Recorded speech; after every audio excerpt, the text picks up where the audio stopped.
needle. He's gone from 4th and up into 2nd place. He's already closing in on our race leader. I think it's Pecco Bagnaia who is going to lead them through from the start. Miller's dropped to 3rd and Langsung Marquez thinks about it. He thinks about it early on.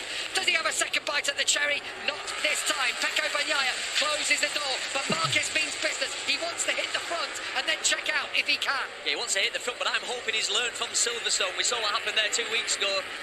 He'd basically been really impatient on that first lap, too aggressive, and he took himself and Jorge Martin out. Let's hope he has learned from that. Joan made it through eventually on Fabio Quartararo. They fought hard over those positions, though. We've had a crasher, and it's Alex Marquez who's gone down. Don't forget, he was on the podium here 1 year ago. Last year's race winner, Alex Rins, started from back in 20th. It's anyone's race today, but it's Pecco Bagnaia from pole position who leads the way as Marquez limps out of the Aragon Grand Prix, his home event. Yeah, it looks like on the exit of turn 5, so that could have potentially been a high side. Easy to do on the first lap. We get pushed wide on the dirty part of the track.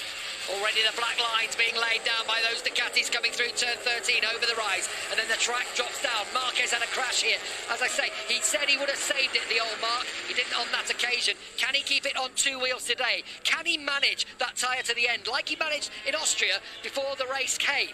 There's been strange comments from Marquez last night to the Spanish press. He was saying that he feels like he's almost an ordinary rider now, can't quite do some of the special things he's done in the past. That Ducati then, when was that? That was Martin through on Quartararo. You'd think it would suit Yamaha, but Meregali said it. Cal Crutchlow said it on the grid, didn't he, to Natalie? In that last corner, they are losing 3 or 4 tenths, really, in that last sector, and it is just turn 16 and 17. Yeah, I was talking to Cal Crutchlow about it, and he said it's not good round that corner at all, that Yamaha. Well, in qualifying, it rang true, didn't it? Because Quartararo was up there battling for pole, and then suddenly both Ducatis of Bagnaia and Miller found 4 tenths, nearly half a second, just in that final piece of tarmac. So, as we settle down on lap 2 of the Aragon Grand Prix, Marc Marquez is trailing Pecco Bagnaia. He's been 6 times a winner here over the past, 5 of those in MotoGP. This is Marquez, of course, and 1 in Moto2, whereas Pecco Bagnaia never really got on with this circuit at all. No, he said yesterday he's really shocked. He wasn't really looking forward to the Aragon round, but he turned up here on Friday with the same setting in the motorcycle that he had in Silverstone, and he said the bike just worked. He said we haven't made any major no changes at all, only the overall gearing. Jake Dixon, who's gone down. He was just battling, actually. He was ahead of Valentino Rossi. And Rossi just got through on him, and Dixon lost 2 seconds and went down. So I'm wondering if that was in a kind of overtaking manoeuvre that happened. But Dixon, unfortunately for him, has crashed out, and that will do huge damage, I would say, to his aspirations of becoming a MotoGP rider. You know, what a shame. Like this morning again, he's only 1.3 seconds off the fastest riders, looking good, really learned a lot this weekend, but he needed to try and learn from the race, get involved, but obviously not possible. Brad Binder firing it through on the inside of Fabio Quartararo, who is labouring in these early laps. Said before the weekend, Aragon really wasn't his favourite place to come to. Actually, around the rest of the track, he's fast, but in that last sector, he just can't get it working. Brad Binder's going to be so close. Wow, on the inside of Quartararo, he eventually does bring it down. But when the grip levels go down, for some reason, that KTM seems to come to the fore. Yeah, it seems easy on tyres. Quartararo's got his hands full here. The problem is that last sector for the Yamaha, he struggles so much. The bike slow down the straight, it doesn't turn around turn 16, and it just gives all the riders that he's battling with that advantage. And you wouldn't want to be battling with Brad Binder at this point of the race. He's got equal a corner right behind him, then Enea Bastianini, who's been on form, Paolo Spargaro, who has gained confidence from that Silverstone ride. Watch how close this is into turn 1. This is tight. Rumble with Fabio Quartararo, that's Brad Binder, and he backed out of it early enough on that occasion, the South African. And he's got Ika Lecuona behind him to contend with, and Lecuona having a good last few races. And we talk about the Yamaha not working in the fast final corner, which confuses me, but it isn't. And yet the Ducati riders, Jack Miller in particular, saying this Ducati is that he's ridden it here for a few years, was on the podium here actually a couple of years ago, says it's the best turning Ducati that he's ever ridden. Yeah, and he sounded so surprised by it, but like Michael was saying earlier, there's been lots of small changes on that Ducati this season, and they've all I think they've just married together, just working together, and I think that's why we see Ducati reaping the benefits from all those marginal gains, I guess. Pecco Bagnaia, you could just see the blast of that Ducati pulled away from the Honda, but back on the brakes, it all concertinas up once more.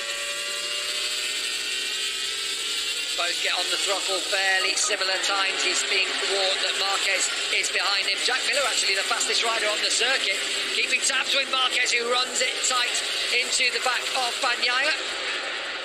1 and 2 in this race. They were many people's picks before the race, and they both showed throughout the weekend they had the pace. Miller's an unknown quantity, I think. Espargaro, we've seen, can manage a race now, put it on the podium last time in a battle of attrition at Silverstone. And Joan Mir's the one there in fifth, not being dropped, 1.4 down, 2 podiums here last year. Suzuki felt quietly confident ahead of this one. Yeah, really confident. I was speaking to Frankie Carcetti, Joan Mir's crew chief last night, and he said they made a huge step all the way through Saturday, every session. So you know what Mir's like. He's good on tyres, he's a great racer, and certainly he's one of those racers that normally goes forward. And they've ditched that side of the garage, have ditched the rear right height device, which surprised me, because you think out of turn 15 that would be an absolute necessity. Yeah, but that's really the only place that it's an advantage. Then the rest of the track, it's not an advantage anywhere else, and you're carrying that 3 extra kilos on the bike. So they said it works, but it's not refined yet. They need more time, and you know what riders like, they put it on because they want the latest thing, they want to try what's new, but then actually when you come and you evaluate it, it's not quite there yet, so you don't want to be developing it during the race weekends. He's still in this fight, title fight. He's second in the championship. With 7 different winners in 12 races and 6 manufacturers in the top 6 last time, you haven't got time to develop stuff in race. You just have to get out there and run what you've run. Just looking down through the order as Bagnaia comes across, Jorge Martin's now tucked in nicely behind Joan Mir. But right at the back, Cal Crutchlow's just got through on Luca Marini for 17th place, and Maverick Vinales is in 19th. He's just ahead of Valentino Rossi, who's at the back of the field. Dixon and Marquez are our 2 early crashers. I feel like it's a penny for your thoughts. Maverick Vinales down in 19th place. He's lapping about, 1.5 seconds off the pace of what the leaders are doing anyway, and he must be thinking already at this point, this is maybe not what I was expecting. It's early days, of course it is. I'll only had won the test on that Aprilia. He's thrown himself in the deep end, really, to come and race here. They're classing this as a test that they wouldn't have had, trying to understand how to ride a V4, work out how to improve that Aprilia, and really the focus is 2022. I thought we were about to get the run on the Bugatti through that corner. We could listen to it, listen to the electronics doing the work, because they have to, don't they, through this, because the bike just wants to slide on you as you grab hold of the throttle through Marquez corner, through 11, and then into turn 12. You called this corner here one of the toughest, if not the toughest, on the whole calendar. On the whole calendar, and I've asked a few riders, and I've yet to find a rider that's disagreed with me. So I keep saying it, but it's downhill. It's got such a fast approach. You brake with a lot of angle into turn 12. It's blind, off camber, bumpy. It's horrible. It is, honestly. Down the straight we go again. Aleix Espargaro won't be dropped too much by the Ducatis. We've got all those 4 V4 bikes at the start of this race, at the head of it, should I say. Ezekiel Lecona gets extremely tight to Fabio Quartararo. Look at that. What? That's incredible. So Lecona goes in faster. He can't really get the bike stopped, but still almost turns underneath that Yamaha. That Yamaha looks long, doesn't it? It looks like a bolt round that last corner. It just doesn't want to steer. Why is that then? What can you say for a Yamaha? We always talk about them. Another fast corner like that. Massimo Merigoli said on the grid, his line was, it's like the style of that corner doesn't work for our motorcycle. It's funny because normally medium speed corners, let's say, work really well for that Yamaha, but it's a long corner. I suppose you do need to almost, and that's what happens with some of the Ducatis, you get to the far point of the corner and then look for the apex while getting on that throttle and trying to fire it back and up over the crest down that start-finish straight. But Quartararo is having his toughest ride of the season so far. That's for definite. Yes, he had the issues with the arm pump at Jerez and he dropped all the way back down through the field, but he'd led for much of that race. He had the issue with the chest protector in Barcelona. In Austria, he finished 7th, but he was battling with the front group before the rain came. This is his toughest test so far if he wants to take home this championship. He's going to be losing points to Joan Mir as things stand, but thankfully for him, Mir is only 5th. Yeah, that's what he'll be concentrating on. He can still see Mir, so if he can keep him in his sights, it won't be too bad. And number 12, you might be confused if you don't know who that is. That is Maverick Vinales. If it's the first time you've seen him this weekend on the Aprilia. How times have changed. Former teammates, of course. Yeah. Down there, Maverick Vinales and Valentino Rossi. And times changed rapidly for Vinales in the last month since his indiscretions at Austria cost him his job at Yamaha. And he's ended up riding again this season on board the Aprilia. And as Neil said, really seeing it as a test before next season when he gets a full pre-season to ride it. So, fastest lap of the race just coming from Marquez. The gap back to Miller, 0.7, but Marquez has just dropped it to hit. But what it was they were times on tyres that were done. and yet he was quicker than quite a lot of other people. Yeah, his last lap was a 48.1, and that was on 20 laps. I mean, we're at this point in the race, we're at lap 16, and they're doing 48.6s, 48.7. So I feel like Marquez still has that little bit in his pocket. The problem is he's trying to pass that Ducati bagnaia because it turns well now, and we know it's fast down the straight. So as you see, Fabio Quartararo coming into turn one, he's under serious pressure. Bastianini was briefly past him, but this is Quartararo dropping down to maybe 10th position if the beast can get past him. If the Moto2 reigning champion can get through on a 2-year-old Ducati, it really isn't Yamaha territory, is it, this weekend? So fair play to Aleix Espargaro. He's still sitting in 4th place. He's only 1.4 seconds off the lead. 3rd place last time out in Silverstone. It was by no way of a fluke, being fast and consistent all year, and it is quite interesting seeing now he's got a faster teammate this week. Oh yeah. But let's talk about his shoulder. You've got to be realistic. This could be as good as it ever gets. When you have a serious shoulder injury, and he's had 2 operations, well, he's had on each shoulder, but sometimes this could be it. I've had issues with shoulders. I've worked with riders that have had issues with shoulders, and the risk of going under the knife again, you cannot guarantee. It's not like an operation on a bone where you go, listen, you've got a crack in your bone, we're going to put a plate in it. I'll guarantee 100% the bone's going to be stronger, you'll have no issues. Like the one in his arm. Like the one in his arm, and his arm is not the issue because of the broken humerus. It's because of the shoulder injury. So that's the dilemma he's got. Rest it. Well, you're going to try and rest it, but it still might not get any better. It's the most complex joint in your body, and it has ended so many great champions' careers. Well, let's hope they're still fighting him yet. As it stands, he's just dropping back from bagnaia. Question here, Neil Hodgson, we're getting towards the halfway point of this race. One, is this tyres, or is this Marc just getting some air back onto his front tyre, do you think? Difficult to say, but I'll tell you what I've noticed, though. These two now have broken away completely, really. Like, the rest of them have dropped into the 49s, really, where these boys at the front, Marquez and bagnaia, they're still in the mid-48s, so... That's a race pace that they can keep, it looks, probably to the end of the race. Oh, that's out wide, Jack Miller. So, Aleix Espargaro back into the podium positions. Again, it looks like, yes, he has. He's going to rejoin behind Joan Mir. But Miller had a moment going into the final corner, and he drops from 3rd to 5th. And now he's on the back of Mir, who in turn... And obviously that's extra points he's going to be taking out of Fabio Quartararo, who's still scrapping with an Bastianini and Taka Nakagami. Let's have a look at it. I saw the black line really early on. It basically lost the front, which is very, very easy to do at that point of the corner. It's such a long corner, but it's got a real fast entry. You well over 200 miles an hour. Joan Mir might have got through on Aleix Espargaro here. We've got the leaders in our shots, and yes, the Suzuki has got through on Espargaro for 3rd place. So now Mir is on the move, 3.3 seconds down. I want to know if he can drop his lap times. He's got to go defensive because you know Marc was going to try. What I love about Pecco is how calm he is. He comes not calm now. Well. Oh, no, absolutely. But he needs it more than anything now, doesn't he? Yeah. Is Marc going to go early? Here he comes through turn 11. Is he going to line up to turn 12? Not on this occasion. The lap times are still consistent. Bagnaia's not slowing down at all. Marc is sliding through 12 there.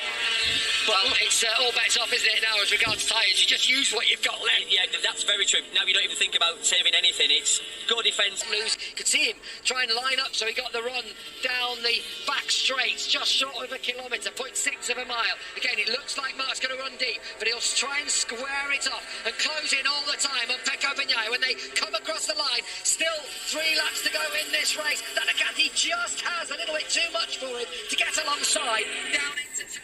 This is heating up nicely in the Grand Prix of Aragon, round 13 of this year's championship. Bagnaia is still a championship contender. Does that come into his thinking at all? Of course it doesn't. He's after his first win in MotoGP.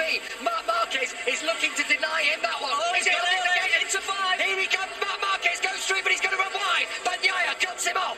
So he's made his first move in this race. He didn't keep his powder dry. He's shown his hand. What has Bagnaia got now? What has Marquez got? Can he rekindle some of his old magic? And is this Marquez playing with him? You know, to go early, I thought he would have saved it till the last lap. The beauty of this track, there are so many great overtaking opportunities. Some of the tracks we go to, there might only be 1 or 2 corners, but there's probably 50% of the corners you can make a pass. He's building away. He's going to go up the inside into turn 12. He's going to have a look. I think you're right. I think he feels he can win this at any moment now, Marc Marquez. I feel like he's just sat in there behind Bagnaia, and at one moment he's going to just try and pull the pin. Obviously, he was trying to get through on that occasion. He looks more comfortable. I've got so many mixed feelings, though. I agree what you're saying. Here we go again. Here he goes. Here we go again. But Bagnaia does the comeback. It's just like watching Dovizioso against Marquez. So As Pecco Bagnaia retakes the lead. What a race we've got here. Look at the nerves down in the Ducati garage in the top left of your picture. Marquez, Right, Bagnaia later on the he'll cut brakes. to the inside now. Watch Marquez. I mean, he'll cut back. Try and square him up and get a run out of it. Exactly what I thought he would do. Get the run down into turn one. Look at this. Here we go again. Heart race right up there for Bagnaia, but he's so good on the brakes. That's always been his forte ever since the Moto3 days, and he was riding an underpowered Mahindra to take a victory for them. He was always 10 yards deeper than anyone else on the brakes, and he's carried it throughout his career. But now he needs every single part of that skill to keep Marc Marquez at bay. And here we go again. He's going to go wide because that's deep. Yeah, again. exact same. Oh, close. Again, Bagnaia cuts him back and takes over. This is a superb end to the race. Just a lap and a half to go at Motorland Aragon in Spain. It's the Italian looking for his first win against the absolute legend, the darling of the crown here, the king of Aragon, Marc Marquez, who's searching for his 7th win at this circuit. And of course, it would be his 84th win in Grand Prix racing. So let me tell you about my mixed feelings. You know Marquez is going to go for it. Is he under control? Yeah, part of me thinks yes, but then part of me pictures the 18 crashes he's had this year. He's not scared of pushing it to the limit. He's took the front so many times. It can't save him anymore. If he loses the front on the right-hander, he's not got the strength in his elbow or in his knee to pick it up, especially this corner where we've seen him make mistakes. He's going to try it again, down into turn 15. But again, Bagnaia's going to drive fast. I think what he knows is he can't stick with the Ducati down the end of the straight, and he needs to get it done. He needs to stop that Ducati having a run on him down into the final couple of corners. Again, he's right in the slipstream of Bagnaia. What can he conjure up? They round turn 16. They square off now to head through turn 17. Here we go then. One lap to go in the Aragon Grand Prix. We're on board with Marc Marquez, riding towards turn 1. Here he goes again. He's going to go wide. He's not going to get that stopped. He must go wide. Yes, he does. And again, Bagnaia right around him. And that is absolutely stunning from the Italian, looking for a first ever MotoGP win. Marquez trying to find a way through, but every time he does, he has to run wide. This time, Bagnaia tries to keep the pace going, so Marquez can't find a way through. But he's going to go again. He does it. Down to the inside. Keeps it tight this time. But again, he goes wide. And again, Bagnaia reclaims the lead. They've swapped positions about 6 times in the last lap and a half. And we've still got half a lap to go. A little twitch from Marquez. Out of turn 7, into turn 8, down through the corkscrew. Respect here for Pecco Bagnaia. He stayed calm. The attacks are coming literally every corner, and he's not made one mistake yet. He's so aware of what Marc Marquez is trying to do to him, and if he sees that, his bike alongside him as they get close, running through turn 11 on this occasion. Is there going to be a move into 12? Marquez trying to get alongside. Here he is. He's going to do it into turn 12. Surely he's going wide. He's off the track. That's it. He's outside track limits. Surely that's got to be it for Marc Marquez in this race. And Pecco Bagnaia is going to win his first ever MotoGP race. He's going to still think Marc might be there as he attacks the straight for the final time. Pecco Bagnaia has produced a masterclass to beat Marc Marquez in his own backyard. Here he comes, Pecco Bagnaia. Finally, he's going to take a MotoGP win for Ducati. He's going to be the 8th different winner in this incredible MotoGP season.